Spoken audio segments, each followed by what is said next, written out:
नमस्कार दोस्तों, स्वागत है आप सभी का आपके अपने चैनल स्टडी फॉर विन में।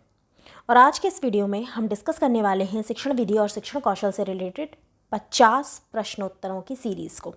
तो प्लीज़ वीडियो में लास्ट तक बने रहिए, सारे प्रश्नों को हल करिए, कोशिश कीजिए उनके उत्तर देने की और कमेंट सेक्शन में जाकर ज़रूर बताइए कि आपके कितने प्रश्नों के उत्तर जो थे वो सही थे। इससे पहले जो टॉपिक 1 था, इससे पहले मैं एक वीडियो इसका बना चुकी हूँ जिसमें हम लोगों ने इसकी जो थ्योरी थी उस पर थोड़ा सा नज़र डाली थी कि किस तरीके के जो प्रश्न हैं वो इससे रिलेटेड पूछे जाते हैं। तो अगर आपने वो वीडियो ना देखा हो तो इसी वीडियो के डिस्क्रिप्शन में उस फर्स्ट वीडियो की लिंक दी हुई है, तो पहले आप उसे देख लीजिए।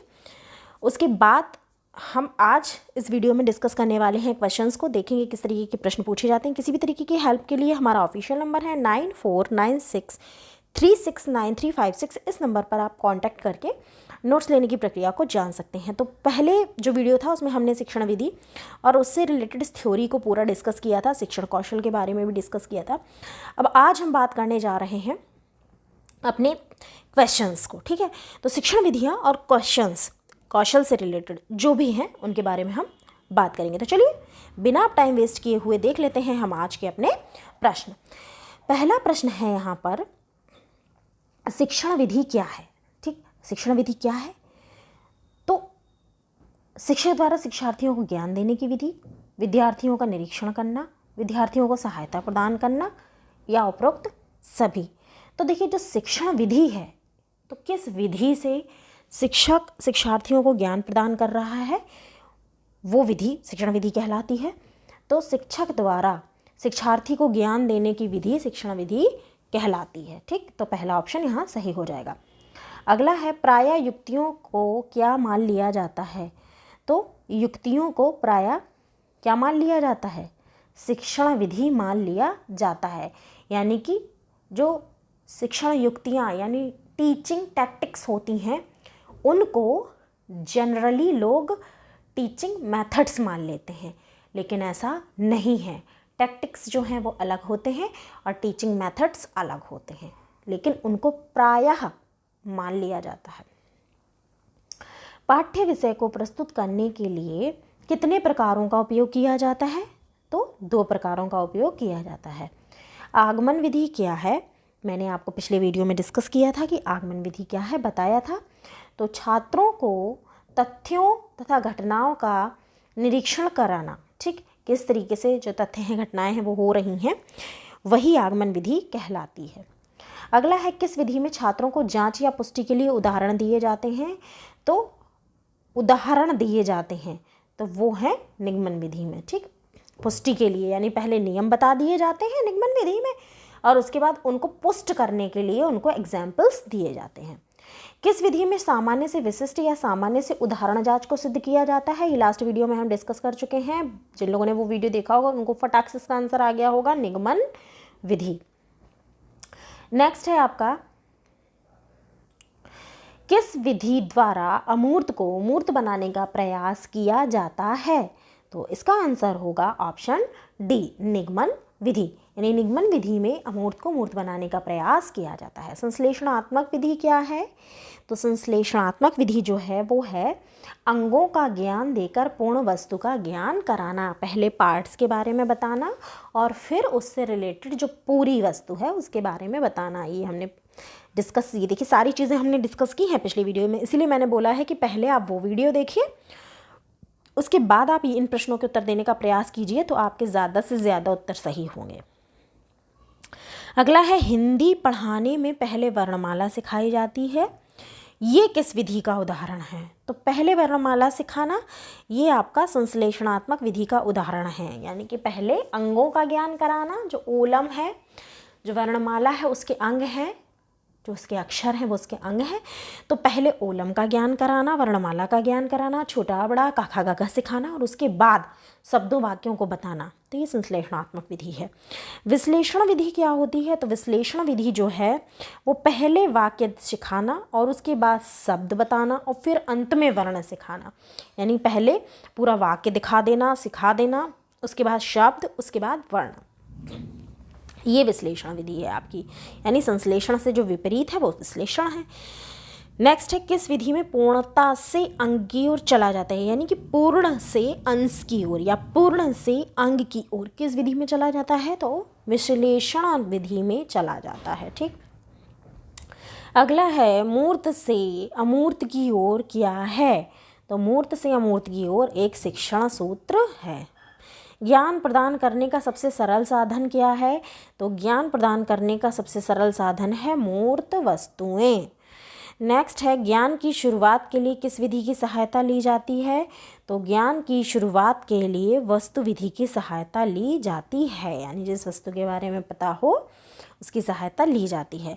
वस्तु विधि का दूसरा स्वरूप किसे माना जाता है, तो वस्तु विधि का दूसरा स्वरूप दृष्टांत विधि को माना जाता है। ठीक है, दृष्टांत यानी कि उदाहरण दिखाना, एग्जाम्पल दिखाना, कोई वस्तु दिखाना, कोई मूर्त वस्तु दिखाना, इस तरीके से। ठीक, दृष्टांत विधि में किस प्रकार से ज्ञान प्रदान किया जाता है, तो दृष्टांत विधि जो होती है उसमें किसी वस्तु को देखकर या दिखाकर, डायरेक्ट एक तरीके से आप कह सकते हैं, जैसे कि हमने कुतुब मीनार के बारे में पढ़ा ना, तो हमने कुतुब मीनार का मॉडल दिखा दिया, चार्ट दिखा दिया, डायरेक्ट ला के दिखा दिया, मतलब उसका मॉडल लाकर दिखा दिया। डायरेक्ट तो हम नहीं ला सकते हैं ना कुतुब मीनार को उठा के, या सारे बच्चों को क्लास के कुतुब मीनार तक ले जाना भी पॉसिबल नहीं है, तो और हमें पढ़ाना भी है उन्हें, तो कैसे हम दृष्टांत विधि का यूज़ वहाँ पर कर सकते हैं। फिर अगला है आपका दृश्य तथा श्रव्य दृष्टांतों में स्पष्टीकरण के लिए किन किन वस्तुओं को शामिल किया जाता है, तो दृश्य और श्रव्य जो दृष्टांत होते हैं उनमें चित्रों को, मानचित्रों को, चित्रपट को, सभी को शामिल किया जाता है, तो ये सभी ऑप्शन सही होगा। नेक्स्ट है जब बालक कुछ कुछ अनुमान की स्थिति में होता है, वस्तु व ज्ञान भी समझने लगता है, तब किस विधि का सहारा लिया जाता है, तो यहाँ उत्तर आपका होगा कथन विधि का। जब बालक थोड़ा थोड़ा समझने लगता है, अनुमान लगाने लगता है कि हाँ ये चीज़ ये हो सकती है, और वस्तु और ज्ञान को भी समझने लगता है, तब हम कथन विधि का सहारा ले सकते हैं, उन्हें बता सकते हैं और समझा सकते हैं। नेक्स्ट है किस विधि में छात्र अधिकांशतः एक निष्क्रिय श्रोता के रूप में होते हैं, तो ये तो भैया कथन विधि ही होती है आपकी, जिसमें वो निष्क्रिय श्रोता के रूप में होते हैं, बस सुनते रहते हैं, कुछ सुनकर प्रैक्टिकल वर्क उसमें नहीं होता है। अगला है कथन विधि की सहचरी के रूप में किस विधि को देखा गया है, हमने डिस्कस किया था, जिसने पिछला वीडियो देखा होगा उसको तुरंत आ गया होगा, तो कथन विधि का सहचरी है व्याख्यान विधि। जैसे कि व्याख्यान में एक्सप्लेन किया जाता है, कथनों को कहा जाता है, उसी तरीके से कथन विधि।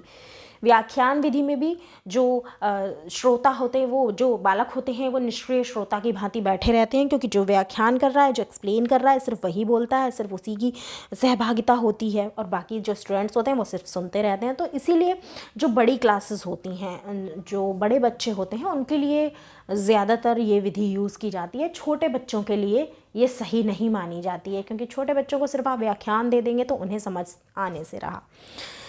तो व्याख्यान विधि जो है वो कथन विधि की सहचरी है। व्याख्यान विधि का उपयोग किस प्रकार की कक्षाओं में लाभदायक है, तो जैसा कि मैंने बताया कि उच्च कक्षाओं में, जो बड़े क्लास के बच्चे होते हैं, क्योंकि उन्हें सारी नॉलेज होती है, तो वो सिर्फ व्याख्यान को एक्सेप्ट कर सकते हैं, समझ सकते हैं, लेकिन छोटे बच्चे नहीं कर सकते हैं, तो उच्च कक्षाओं में। हर्बर्ट ने कथन विधि में कितने प्रकार के सोपान बताए हैं, मैंने बताया है पिछले वीडियो में, 5 सोपान बताए हैं, और 5 के नाम भी मैंने पिछले वीडियो में बताए थे। अगर आप लोगों ने वो वीडियो ध्यान से देखा होगा तो आपको 5 नाम पता होंगे।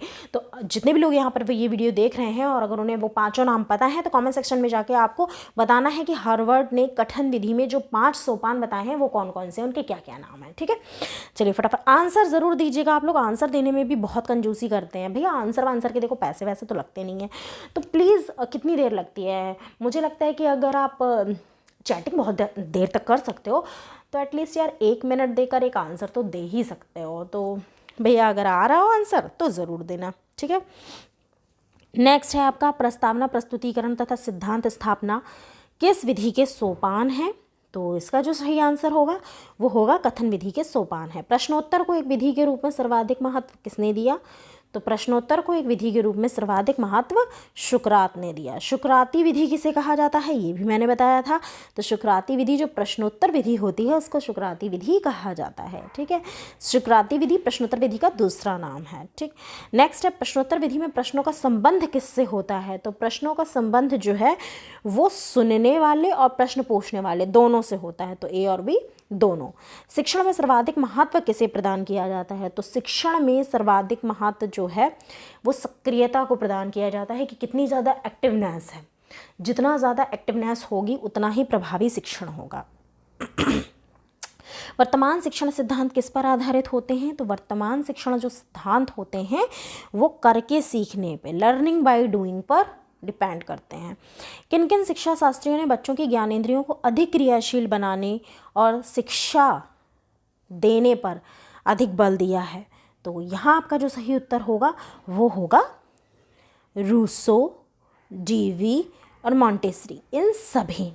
ठीक है, नेक्स्ट है सक्रिय विधि किस विधि के अंतर्गत रखी जाती है। तो सक्रिय विधि जो है वो सीखने की विधि के अंतर्गत रखी जाती है। सक्रिय विधि में कौन कौन सी अन्य विधियां सम्मिलित होती हैं। तो सक्रिय विधि में शोध योजना, डाल्टन विधि, बेसिक शिक्षा विधि, ये सभी सम्मिलित होती हैं। शोध विधि के प्रतिपादक कौन है। तो शोध विधि के प्रतिपादक हैं आर्मस्ट्रॉन्ग। किस विधि में छात्रों को अच्छे वातावरण में रखकर स्वयं ही तथ्यों को ढूंढने के लिए प्रेरित किया जाता है। तो इसका सही उत्तर होगा शोध विधि में। अगला है डीवी किलपैट्रिक, स्टीवेंसन आदि शिक्षा शास्त्रियों ने किस विधि का अनुसंधान किया। तो इसका जो सही उत्तर होगा वो होगा प्रोजेक्ट विधि। डाल्टन योजना के जनक कौन हैं। तो डाल्टन योजना के जनक हैं हेरेन पार्खस्ट। क्या शिक्षण के दोषों को दूर करने के लिए किस विधि का आविष्कार किया गया। कक्षा में शिक्षण करते समय जो दोष होते हैं उन्हें दूर करने के लिए किस विधि का आविष्कार किया गया। तो इसका जो सही उत्तर होगा वो होगा डाल्टन विधि या डाल्टन योजना। बेसिक शिक्षा के प्रतिपादक बिना सोचे आप इसका आंसर दे सकते हैं महात्मा गांधी। नेक्स्ट है बेसिक शिक्षा को अन्य किस विधि के रूप में जाना जाता है। तो इसका आंसर है वर्धा योजना। बुनियादी तालीम या वर्धा योजना किस सिद्धांत पर आधारित है। तो इसका उत्तर होगा हस्त कौशल शिक्षा पर आधारित है। शिक्षण को प्रभावी बनाने के लिए किस कौशल का प्रयोग किया जाता है। तो इसका आंसर होगा पुनर्बलन कौशल। और पुनर्बलन आप दो तरीके से दे सकते हैं, सकारात्मक पुनर्बलन और नकारात्मक पुनर्बलन। कक्षा में जब कोई शिक्षक नया पाठ आरंभ करता है तो वो किस कौशल से परिचित कराता है।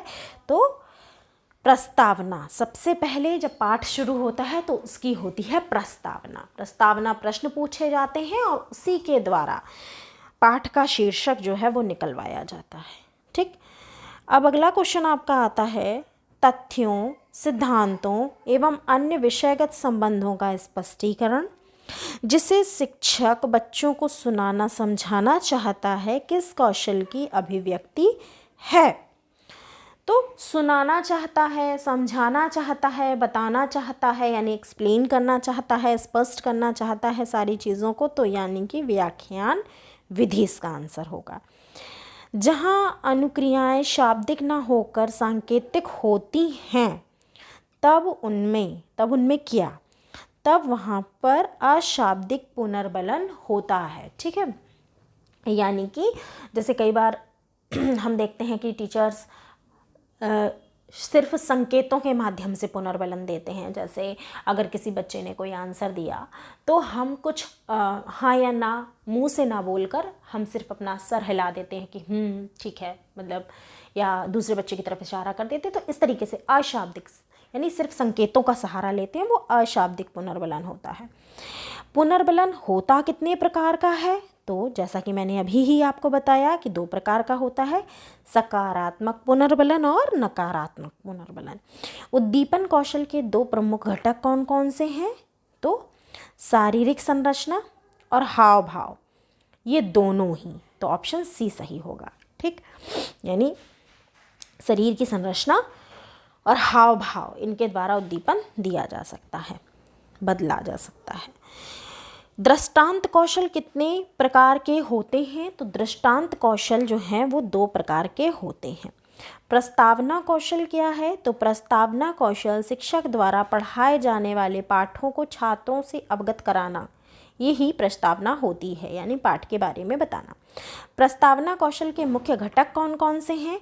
तो प्रस्तावना कौशल के मुख्य घटक प्रश्नों में श्रृंखलाबद्धता होना, छात्र को पूर्व ज्ञान से संबद्ध कराना, यानी कि पहले से बच्चे को कितनी जानकारी है, उस जानकारी से बच्चे को पूर्व ज्ञान से जोड़ते हुए नवीन ज्ञान की ओर ले जाना। और प्रश्नों में एक तरीके की श्रृंखला होना, यानी कि एक सीरीज़ में क्वेश्चन पूछना, ऐसा नहीं कि जो चीज़ सबसे लास्ट में आनी चाहिए वो हम सबसे पहले पूछ लें, ऐसा नहीं, ठीक है। ये व्याख्यान कौशल क्या है? व्याख्यान कौशल तथ्यों का स्पष्टीकरण करना, चीज़ों को समझाना, छात्रों में सुनने की समझ को विकसित करना और सिद्धांतों का स्पष्टीकरण। तो ये सारी ही चीज़ें इसमें आ रही हैं, सो ऑप्शन डी सही होगा। और आज की सीरीज़ का आपका लास्ट क्वेश्चन जो है वो है, प्रश्न कौशल के 2 मुख्य घटक कौन कौन से हैं? तो प्रश्न कौशल के जो मुख्य घटक हैं वो हैं प्रश्नों की संरचना और उनका क्रम। ठीक, कि संरचना किस तरीके की होनी चाहिए, बहुत ज़्यादा सरल नहीं होने चाहिए, बहुत ज़्यादा कठिन नहीं होने चाहिए प्रश्न, और उनका एक क्रम होना चाहिए सही पूछने का, कि हमें किस क्रम में प्रश्न पूछना है, पहले कौन सा प्रश्न पूछना है, फिर कौन सा, और फिर सबसे लास्ट में कौन सा। तो क्रम होना चाहिए, एक प्रक्रम होना चाहिए। तो ये प्रश्न कौशल है। तो फ्रेंड्स, ये थे आज की सीरीज़ के आपके 50 क्वेश्चन। इस तरीके से आपका जो ये टॉपिक था शिक्षण कौशल और शिक्षण विधियाँ, इसका हमने थ्योरी भी पढ़ा और हमने इससे रिलेटेड 50 क्वेश्चंस भी सॉल्व किए। तो ये टॉपिक आपका अब मेरे हिसाब से तो क्लियर आपको हो गया होगा। फिर भी अगर आपको किसी तरीके की कोई समस्या आती है, आप कमेंट करके पूछ सकते हैं, या ये हमारा जो नंबर है 9496369356, इस नंबर पर आप व्हाट्सएप भी कर सकते हैं, वहाँ पर भी आप जानकारी ले सकते हैं। तो फिलहाल के लिए दोस्तों इस वीडियो में इतना ही है। वीडियो को please please please please please like और शेयर ज़रूर कीजिए। चैनल पर पहली बार आए हैं तो प्लीज़ चैनल को सब्सक्राइब करके बेल आइकन प्रेस कर लीजिए, ताकि सारे वीडियोज़ के नोटिफिकेशंस आपको टाइम टू टाइम मिलते रहें। शाम को हमारी 6 से 8 लाइव क्लास होती है, उसको भी आप ज़रूर ज्वाइन कीजिए। तो बस दोस्तों, यही आपको जानकारी देनी थी। मिलेंगे अब हम अगले वीडियो में, तब तक के लिए अपना ध्यान रखिए, खुश रहिए, नमस्कार।